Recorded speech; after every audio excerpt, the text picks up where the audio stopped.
హైదరాబాద్ కేంద్రంగా వెలుగు చూసిన పోంజీ స్కామ్ దేశవ్యాప్తంగా కుదిపేస్తోంది. తక్కువ సమయంలో ఎక్కువ లాభాలు. ఈ ట్యాగ్ లైన్తో నట్టేటా ముంచింది ఓ కంపెనీ. ఏకంగా 850 కోట్ల రూపాయలకు కుచ్చుటోపీ పెట్టింది. 100 కోట్ల రూపాయలతో సదరు కంపెనీ యజమాని విదేశాలకు చెక్కేయడంతో బాధితులు రోడ్డున పడ్డారు. ఈ కేసులో ఇద్దరిని అరెస్ట్ చేసి రిమాండ్కు తరలించగా ప్రధాన నిందితుల కోసం గాలిస్తున్నారు పోలీసులు. ఈజీ మనీతో ఒకేసారి కోటీశ్వరులైపోదామనుకున్న వారు ఇదే మైండ్ సెట్తో ఉన్న అమాయకులను టార్గెట్ చేస్తున్నారు. మా కంపెనీలో పెట్టుబడులు పెడితే తక్కువ టైంలో ఎక్కువ డబ్బులొస్తాయని ఎరవేసి 1700 కోట్ల రూపాయలు డిపాజిట్ సేకరించింది ఫాల్కాన్ ఇన్వాయిస్ డిస్కౌంటింగ్ ప్లాట్ఫామ్. ఇందులో 850 కోట్ల నిధులు దారి మళ్లించి స్కామ్ చేసింది. Falcon Capital Ventures Private Limited, Capital Protection Force Private Limited సంస్థలు అనుబంధంగా ఫాల్కాన్ ఇన్వాయిస్ డిస్కౌంటింగ్ ప్లాట్ఫామ్ పేరుతో హైటెక్ సిటీలో మరో కంపెనీని ప్రారంభించాయి. దేశవ్యాప్తంగా బడా కంపెనీలతో సంబంధాలు ఉన్నట్టు ఊదరగొట్టింది. తమ కంపెనీలో డిపాజిట్లు చేస్తే తక్కువ సమయంలోనే అధిక లాభాలు వస్తాయంటూ నమ్మించింది. డిపాజిట్లను విత్డ్రా చేయనీయకుండా మాయమాటలు చెప్పడం, అధిక వడ్డీల ఆశ చూపిస్తూ డిపాజిట్లు పెంచుకుంటూ పోవడం ఇదే Ponzi scam. Falcon Invoice discounting పేరుతో ఇలానే మోసానికి పాల్పడ్డారు కంపెనీ ప్రతినిధులు. మొబైల్ అప్లికేషన్, వెబ్లను ప్రారంభించి అందులోనే వసూళ్లకు పాల్పడ్డారు. కేవలం 45 నుంచి 180 రోజుల్లోనే 11 నుంచి 22% రాబడి వస్తుందని చెప్పడంతో పెద్ద ఎత్తున పెట్టుబడులు పెట్టారు. ఇలా డిపాజిట్లు చేసిన వారిలో సాఫ్ట్వేర్ ఉద్యోగులు, కేంద్ర రాష్ట్ర ప్రభుత్వ ఉద్యోగులు, డాక్టర్లు, వ్యాపారులు కూడా ఉన్నారు. ఫాల్కాన్ ఇన్వాయిస్ డిస్కౌంటింగ్ ప్లాట్ఫామ్ కు managing director Amardeep Kumar, CEO Aryan Singh, వీరితో పాటు యోగేందర్ సింగ్, పవన్ కుమార్ ఓదెల, కావ్య నల్లూరి తదితరులంతా కలిసి Capital Protection Force Private Limited సంస్థను ఏర్పాటు చేశారు. దీనికి Pawan Kumar Odela vice president, Kavya Nalluri director. Hitec సిటీలోని హుడా ఎంక్లేవ్ లో ఆఫీస్ ను ప్రారంభించి తమ సంస్థకు బ్రిటానియా, అమెజాన్, గోద్రేజ్ సంస్థలతో తమకు సంబంధాలు ఉన్నాయంటూ నకిలీ ఒప్పంద పత్రాలను ప్రచారం చేశారు. ఇన్వాయిస్ డిస్కౌంటింగ్ పేరుతో 3 పథకాలను అందుబాటులో ఉంచారు. 2021 నుంచి డిపాజిట్లు సేకరించడం మొదలుపెట్టారు.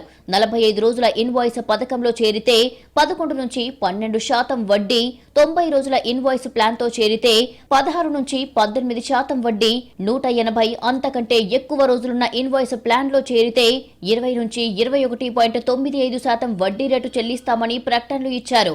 25,000 నుంచి 9 లక్షల రూపాయల వరకు ఇన్వాయిస్లు అందుబాటులో ఉంచారు. ఇన్వాయిస్ డిస్కౌంట్ల పేరుతో కొందరు బాధితుల నుంచి కోట్లలో వసూలు చేశారు.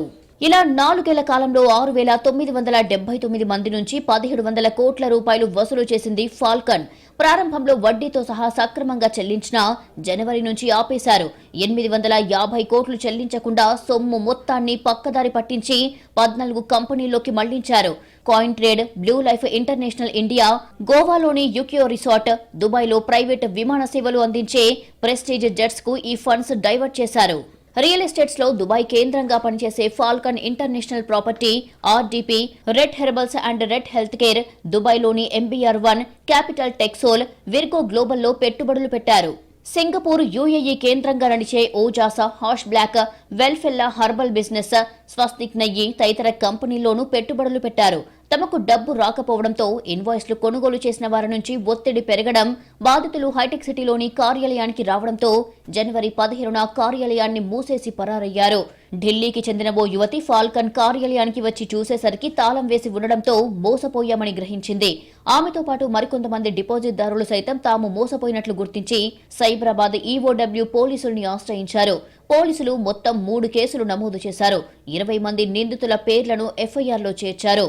పోంజీ స్కీమ్లో ఉన్నటువంటి అది ఏంటంటే వాళ్ళు తక్కువ కాలంలో హై రిటర్న్స్ అని లైక్ 11% నుంచి 24% అన్నట్లు ఆ విధంగా వాళ్ళు పెడతారు. ఒక 800 crores దాకా వాళ్ళకి ఇవ్వడం జరిగింది డిపాజిటర్స్కి, ఇన్వెస్టర్స్కు.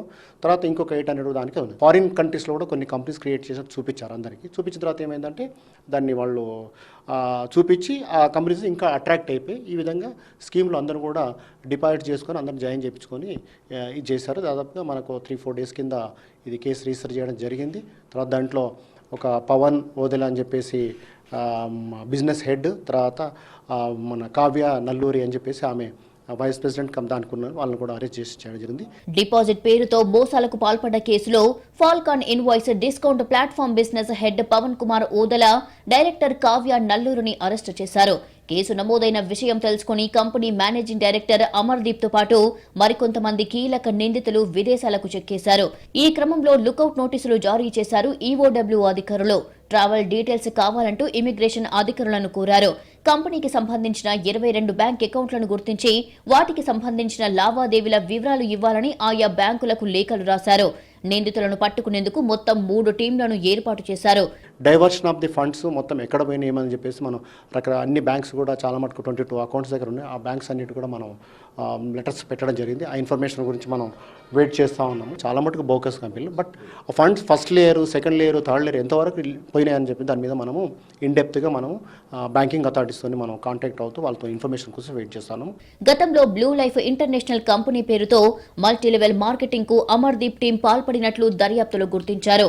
2022లో చేవెళ్ల పోలీస్ స్టేషన్లో కేసు నమోదయ్యింది. ఇప్పుడు ఫాల్కాన్ ఇన్వాయిస్ డిస్కౌంట్లతో ఎరవేశారు నిందితులు. అధిక వడ్డీ వస్తుందన్న అత్యాశకు పోతే ఏదో ఒక రోజు ఇలానే మోసపోతారు. మనీ అంత ఈజీగా రాదని అంతా గుర్తుంచుకోవాలి.